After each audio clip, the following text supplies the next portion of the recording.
Croeso, Fulcha, Dinach, Fulcha Ort, Daymat. Welcome to the Celtic Myths and Legends podcast. My name is Sian Esther Powell, and I'll be taking you on a journey through all the myths and legends of the 6 Celtic nations. So that's Cornwall, Wales, Ireland, Scotland, Brittany, and the Isle of Man. So hello and welcome to the 8th episode of the Celtic Myths and Legends podcast. Every single time I do one of those little introductions, I always sound surprised at the number, and I think it's because I am surprised at the number. I can't believe I've managed to do 8 of these, but I also can't believe it's taken me so long to do so little, and I don't know what's happening outside, but someone is being really noisy. I did pause and try and do some more takes, but they're still being really noisy outside, so I'm just gonna have to go for it. I'm really sorry, please forgive me. I also wanted to say a big thank you to everyone who's listened to this podcast, whether you've been listening to it from the beginning or you're a new listener, you've only just caught the last couple episodes. Thank you so much for being so patient, because I know that I don't upload anywhere near as regularly as I would like to. And I just want to say thank you for being kind and patient with me. Sometimes I have to prioritise other things like my university work over this podcast, but hopefully that will not always be the case.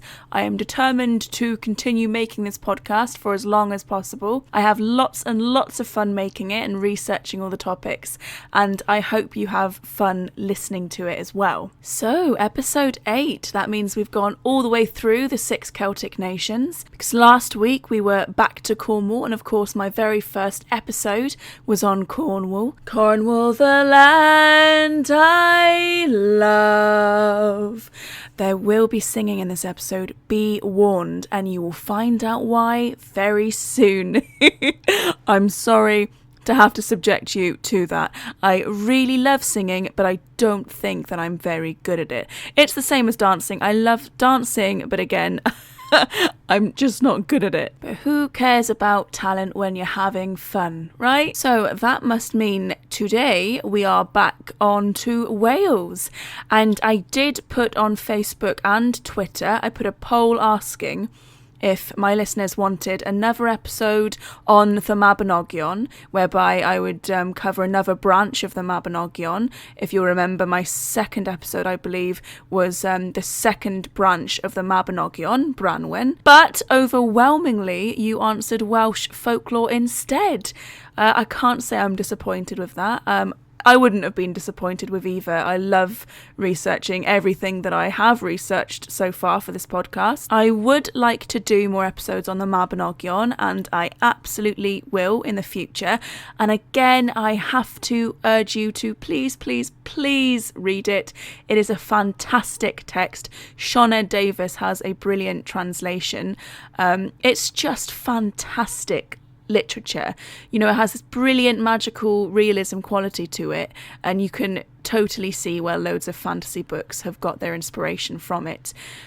But the people have spoken, and you have said Welsh folklore. And I have been so excited about this topic. You can probably tell how excited I am, because today I'm going to be talking about the Mari Lwyd and other Welsh folk customs. So, the Mari Lwyd.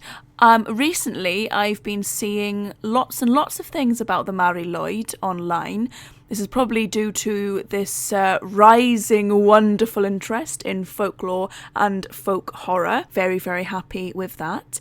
But for those of you who are not aware of what the Mari Lwyd is, welcome to this educational episode, I suppose.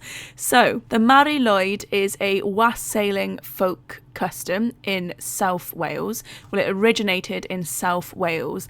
I believe it was first recorded in 1800, but I'm not sure if it predates that.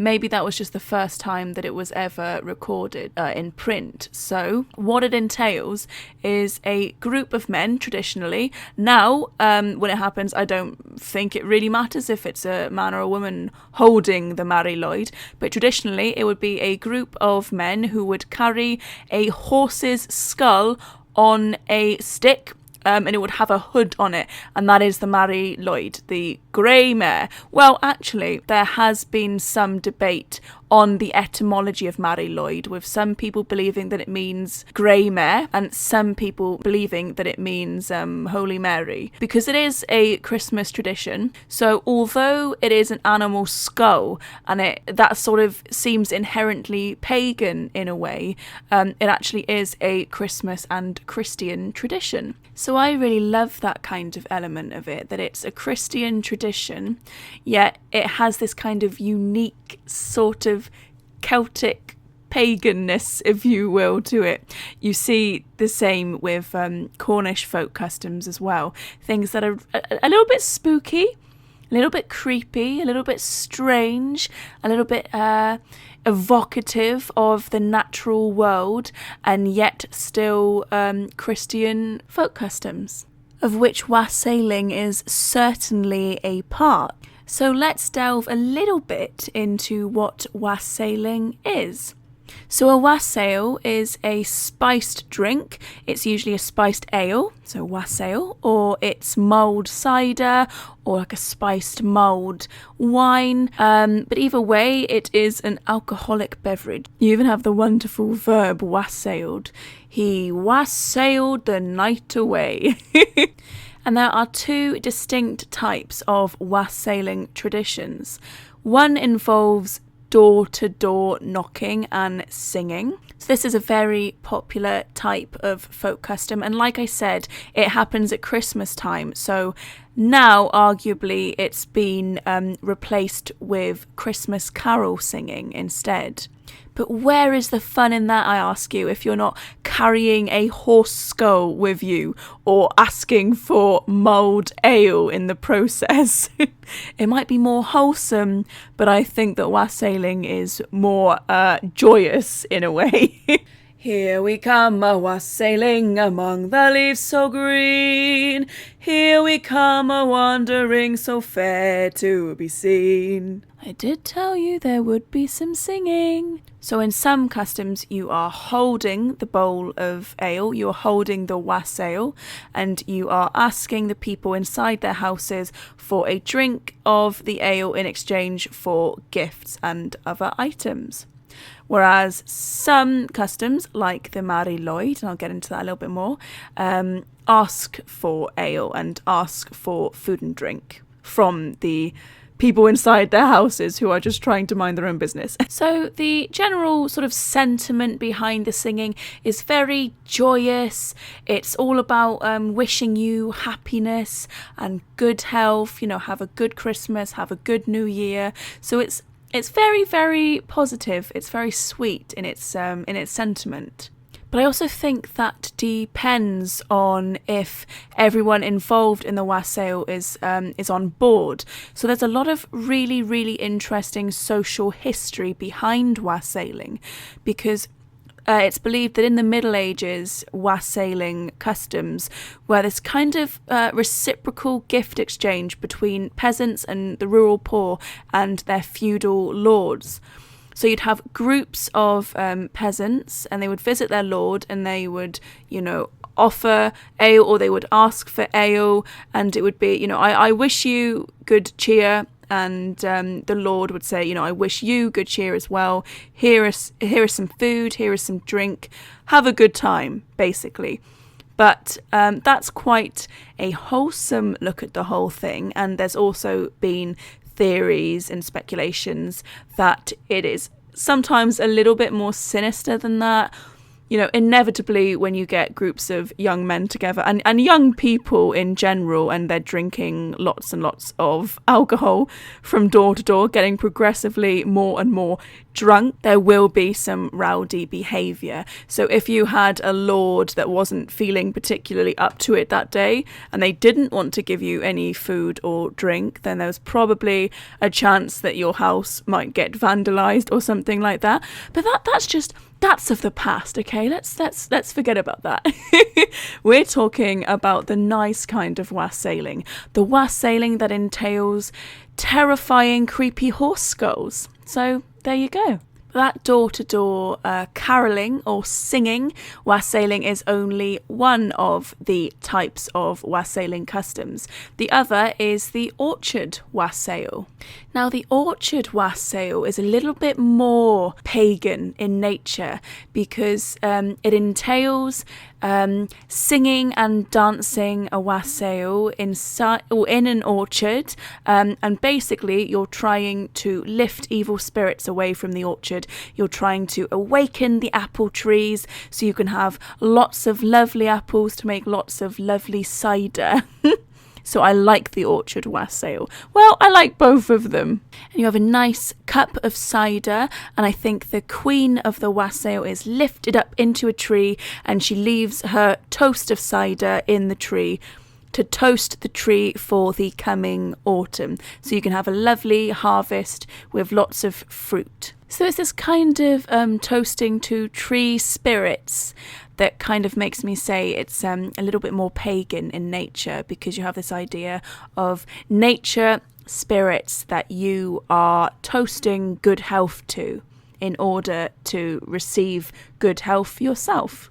So much like the door-to-door wassail, it's a reciprocal notion where you are toasting good health to someone else with power over you, possibly, in order to receive good health yourself.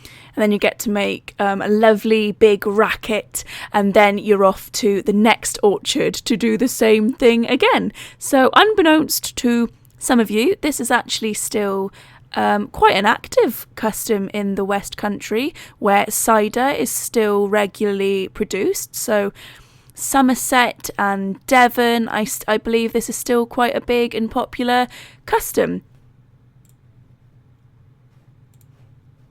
It's actually such a popular custom that you give the name the apple tree man to the spirit of the oldest apple tree in the orchard. And that's sort of like a fertility spirit. It represents the fertility of the orchard. And when you go to have your apple wassail, you go to the apple orchard in the night to groups of men, and you howl and make a racket, and you pour lots of cider on the apple tree. It's the apple tree man that's supposed to give you rewards. And I like the apple tree man because there's actually a little folk tale about a farm cat who makes her way through some of the fields that lots of people are too scared to walk through.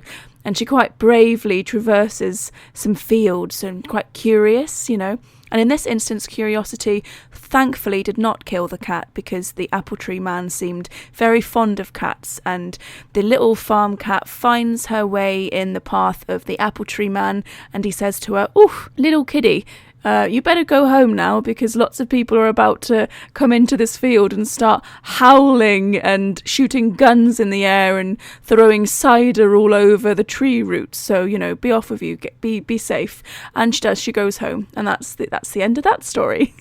So the apple tree orchard wassail and the orchard wassail in general is quite English, it's quite West Country in origin, but wassailing is found in lots of different countries, not just in the British Isles. It's found in lots of different countries where groups of young men and groups of people visit door to door, and they wish good cheer and they get things in return.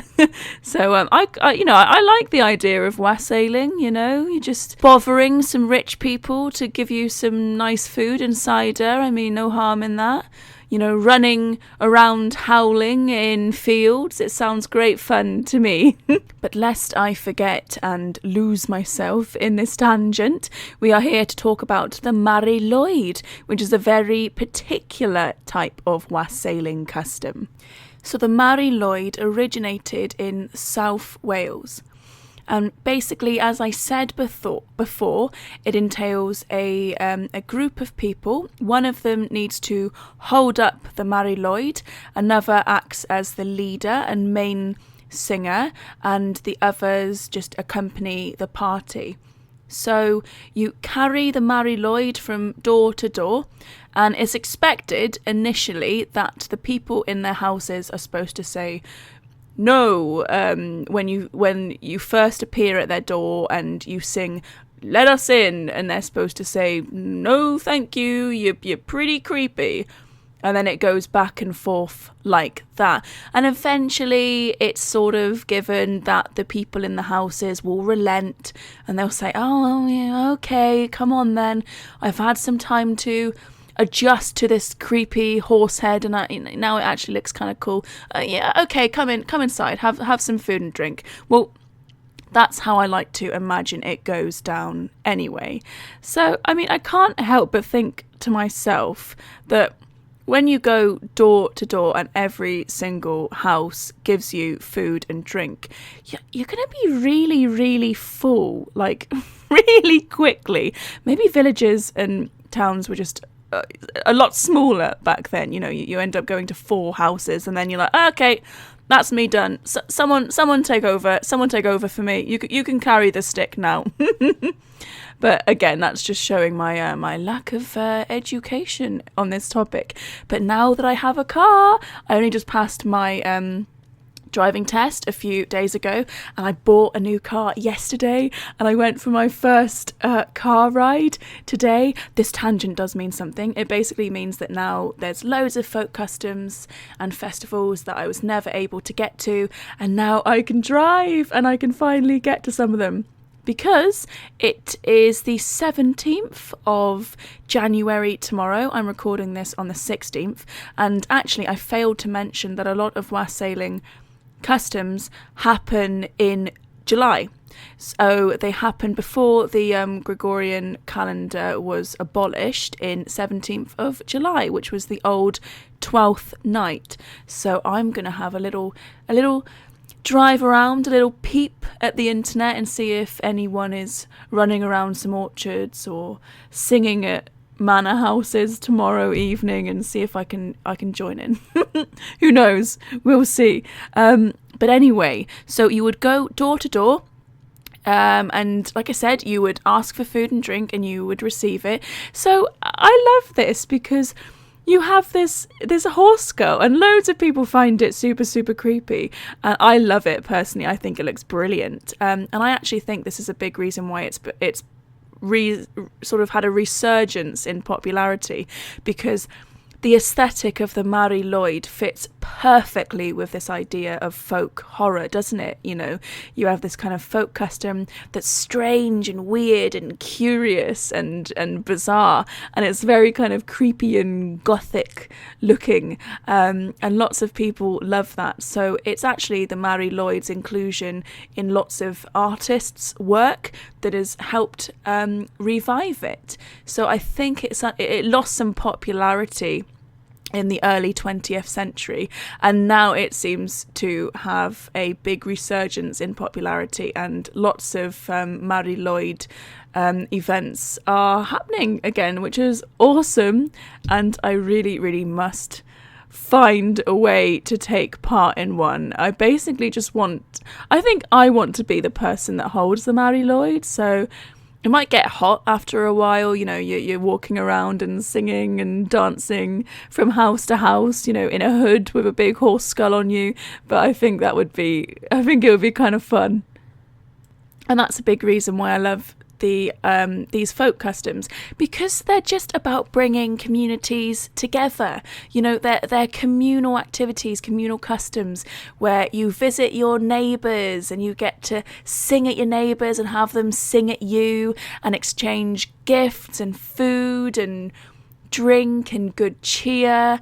And it's also, I think, a great opportunity to bring people into villages and towns, to have people from the outside come in and observe these folk customs. I think that's really great as well, this idea of sharing and being communal. I think that's kind of missing in a way in the age of the internet, where lots of communities are now online. So I love the fact that I'm seeing lots of offline communities, in other words, the actual real world, forming again, and lots of communal activities coming back or being introduced or created. I mean, the other day, I'm going on a lot of tangents, but I will control myself in a moment. But the other day I was looking for Cornish folk customs, and I found out that there is a Giants Parade in Lostwithiel in Cornwall on New Year's Eve, and basically papier-mâché giants get paraded through the town, and I think that's only been happening for like the last decade or so. So that's an example of a new community-based folk custom happening. So it's not just something that's kind of romanticised and rooted in the mystical past of the British Isles. No, this idea of community gatherings and wassailing and singing and drinking and eating, I hope, is still very much thriving today, and I think that is wonderful. And what I find kind of funny about the Mari Lwyd as well is that the groups of people accompanying the Mari Lwyd would often be dressed up like noticeable characters like Punch and Judy. And I was reading that earlier, and I thought, oh gosh, it's like the original cosplaying, isn't it? It's brilliant. People never change. And if you ever read the translations of the graffiti in the walls of Pompeii, you will truly see that people have not changed. And another big part of the community focused activity of the Mari Lwyd is the decorating of it. So you have ribbons decorating the Mari Lwyd. Of course, the Mari Lwyd is on a stick. So it's a horse's skull on a stick with a white cape or white hood that covers the top of the Mari Lwyd and also conceals whoever is holding the pole. So you've got, ribbons adorning the Mari Lwyd. There's glass eyes and other things put into the eye sockets. On occasion, the Mari Lwyd doesn't have to be a horse skull. It can be made of wood or it can be made of paper. And lots of times the decorating of this is, in preparation for the event itself, is also a big part of the community folk custom. I mean, it's really fun, As an adult, there's not, when you think of craft activities, usually they're for children. They shouldn't have to be. I don't think they should have to be at all. But it's nice as an adult to have an opportunity to, gather around in groups with children as well and just get to have fun decorating a horse's skull. There's also some occasions where the jaw is kind of wired in such a way that it can open and close, which I think is really fun because it's like the Mari Lwyd is singing, is actually the one singing at the people in their houses, which makes it a kind of objectively extra creepy. But my little gothic soul just thinks that that's super cool and I love it. I would not be creeped out if a Mari Lwyd and group of people and Punches and Judys turn up. I mean, maybe I would be creeped out at the Punch and Judy, but the Mari Lwyd, if the Mari Lwyd turned up at my house, I would be super stoked. I would be so happy. I'd be like, yes, come inside, have all of the cider. No, maybe not all of the cider. Have some of the cider. But I think it's a really great custom because it brings people closer together, I know most people wouldn't want, strangers coming into their homes. But I suppose the whole idea is these people wouldn't be strangers to you. They would be your neighbours. They would be people So there would be this kind of inherent fun with singing the verse, asking for admittance into the home, and then the homeowners singing a verse back, coming up with excuses why you can't do it, and that going back and forth until you eventually go, come on, okay, come inside. I think that that's something that maybe should be revived more, this idea of community in person. I'm from Cornwall. I was born here. I lived here my whole life until I went to university in Cardiff. My father's Welsh, so I've always considered myself Welsh and Cornish, but very proud to be Welsh and Cornish. But there are all these folk customs of Cornwall and Wales that I have never, ever taken part in because they seem to be something of the past, when actually I look on the internet and it seems that these events are happening all of the time. but there's never seemed to be a huge kind of community in the town I'm from. I don't think there's any kind of folk customs or anything like that in the town I'm from, and that it makes me a little bit sad that I'd have to travel outside of my town, outside of my community, to take part in these activities. But I mean, I would. If anything, it's probably a good way to meet people. But I definitely do think that, and it's not just something that we can blame on the internet. Obviously, the Industrial Revolution definitely meant that there was dwindling rural populations, and lots of rural populations, folk customs were either stopped or didn't continue in the same manner. Anyway, that's probably a thought for another day. I'm going on another tangent. I'm really sorry. I'm just in a very good mood today because of my car. It's a really cute little car. Okay, that's the end of that. So as I said earlier, there has been lots of scholarly debate throughout the years on the etymology of Mari Lwyd. Like I said, with some people believing it's a reference to Holy Mary, I think the overwhelming theory now is that it does mean grey mare, and it's generally accepted that it makes most sense that it means grey mare, obviously because of the horse's skull as well, and Lwyd is Welsh for grey, I believe. But it's a folk custom that has seen a lot of scholarly debate, not only in terms of its etymology, but also in its role in the community. There are also other hooded horse folk customs in Ireland and Isle of Man, I believe, which is kind of fun, kind of cool to trace the similarities there. But it's certainly a folk custom that has been and is of interest to lots of different people. Again, because, like I said, it's Christian in nature. It's a Christmas time tradition or New Year tradition, but it does also have that kind of pagan quality to it, with the animal skull and the joyous coming together of community. Not that you can't do that as a Christian community either, but it has lots of really interesting elements, which is why I believe that it is so popular and it will continue to be so popular, and why lots of people are interested in it.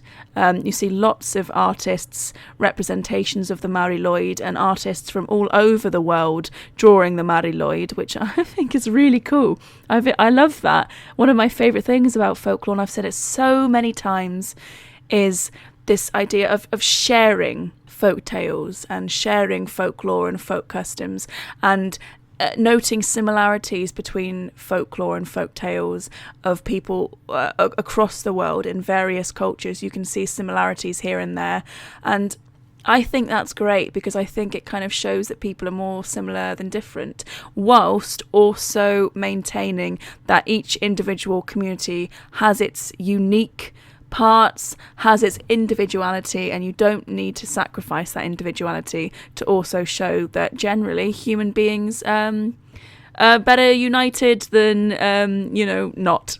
Because what I love about the Mari Lwyd as well is that from village to village and from town to town across South Wales and further now, you've got all these little individual differences. Each village was different from the next. Each town had a slightly different kind of take and spin on the whole thing, and I think that's great. I think that you can be similar and also maintain your uniqueness. I love that each village would have its own kind of quirks in that way, because it's true, every single community has its own in-jokes, its own urban legends, its own folklore, its own history, and that continues to be the case now.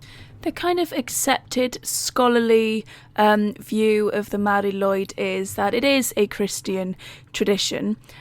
Before the middle of the 20th century, and earlier than that, I believe it was quite widely popular amongst scholarly circles studying folklore to interpret the Mari Lwyd as a pre-Christian, pagan festival and custom that was then adopted into Christianity. But now it seems the general view that actually isn't the case. And I think that there is a tendency of original folklorists of the 19th century and the early 20th century to kind of romanticize rural communities in a way that it's sort of insulting, but sort of complimentary in a way. It's really bizarre because you have this kind of romanticizing of the rural poor as being more connected to this kind of mystical, strange, otherworldly past of the British Isles, and actually probably of a past that never actually existed in that way. And I think that feeling, that concept is really, really interesting when you talk about the Celtic lands in particular, because obviously I've mentioned before the word hiref and the word hiraif are the Cornish and Welsh words for the concept of kind of homesickness and nostalgia and longing for a time or a place that perhaps never even existed as you dream of it or as you imagine it. And I find that's quite popular with the romanticisation of Celtic and Celticness. And I think it still exists now. I'm not saying that it's harmful, so anyone that is listening to this podcast, I'm not insulting anyone for having a romantic view of the Celts. I'm not doing that at all. But there is definitely this tendency to romanticize things in a way that connects them to paganism and being more earthy and otherworldly, when actually you have a lot of folk customs that are strange and bizarre and creepy, and they're actually Christian folk customs as well. But undoubtedly there is always this weird mix in the Celtic lands. Well, I say the Celtic lands because I'm only familiar with Cornwall and Wales really, because I'm from there. But I have noticed in Cornwall and Wales there's always this kind of like mix of ancient Celtic pagan kind of things and also Christianity. So you've got like Celtic crosses, but of course, Celtic crosses are usually on the site of where a church is now. So there's not a lot of evidence to say that they are, associated with paganism. But I don't know. It's interesting that Celtic nations seem to have this kind of inherent coupling with like a romanticized notion of the mystical past, and I'm definitely guilty of doing this as well. It's lovely to think of this idea of like, the Mabinogion and the medieval Welsh literature and Irish medieval literature showing this kind of mystical world that's part real and part magical, so it's easy to do that. But in terms of folklore and folk customs of actual communities and people, it seems like this tradition itself was just grounded in a kind of Christian ideal of community and charity and being welcoming of your neighbours and welcoming of your community as a whole. I'm sorry that I didn't pause at all then. That was a bit of a ramble, so you'll excuse those stray thoughts that I had then. I think it's mostly because I get this general view that lots of original folklorists wanted to be seen as kind of saviours of ancient customs that were about to die. And actually I think that's kind of insulting to rural communities and insulting to the folk themselves, because you've got this idea that urban middle class educated academics were the ones saving these folk customs, when actually a lot of these folk customs were thriving continuously, and you don't have to be connected to this kind of romanticized mystical pagan past to be worthy of note. You can have folk customs that are only 100 or 200 years old, and it doesn't make them any less valuable that they're not some ancient custom. But that is just my very personal views on the matter. I also think it's super cool to have ancient customs. Who doesn't?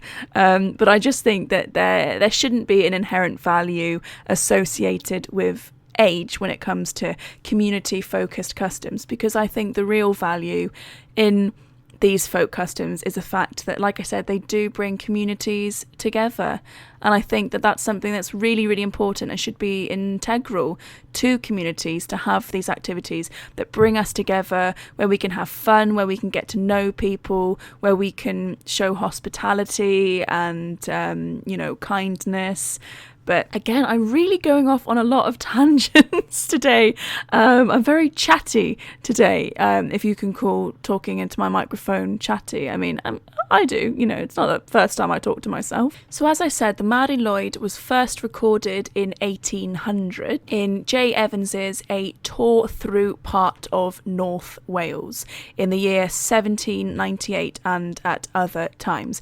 Now this says North Wales, but actually the book itself did kind of elaborate on Wales as a whole, and it was noted that this was kind of a custom mostly associated with South Wales. And he returns to the custom again in his 1804 work, Letters Written During a Tour Through South Wales. So that's when you get this idea that it is rooted in South Wales. And it's in this work, the 1804 work, that he kind of elaborates on the custom, and he says that it involves, dressing up like a horse for admittance into a house, and the gift exchange of kind of song and food and money. So there are various 19th century kind of printed evidence of the Mari Lwyd, and I think a big idea behind the decline in popularity of the Mari Lwyd is, strangely, because as I've kept harping on that it's a Christian tradition and custom, it was actually the pesky Methodists, of which Cornwall has a lot of Methodists as well. There's a lot of Methodist churches in Cornwall, and same as Wales. And I always find that really interesting because, obviously, as I've said, my father's Welsh, my mother's Cornish, so I really like tracing similarities between Cornwall and Wales in that way. I think that would be interesting to do, possibly for my thesis, but we shall see, not just on Methodism, but the similarities between Wales and Cornwall. But yeah, it's this idea that Methodism and the changing kind of social attitudes associated with that really brought on this temporary decline in the popularity of the Mari Lwyd. And there was this kind of elitist attitude associated with being against the Mari Lwyd. There was this idea that it was, again, this idea that it was associated with paganism and a pagan custom. So you have, in the middle of the 19th century, you'd have preachers and religious men condemning the custom because they believed, and probably wrongly so, as I said, that it was this old pagan custom and it had no right being celebrated today and what have you. And then it was something kind of parochial, that it was silly and foolish and an example of being just a folly.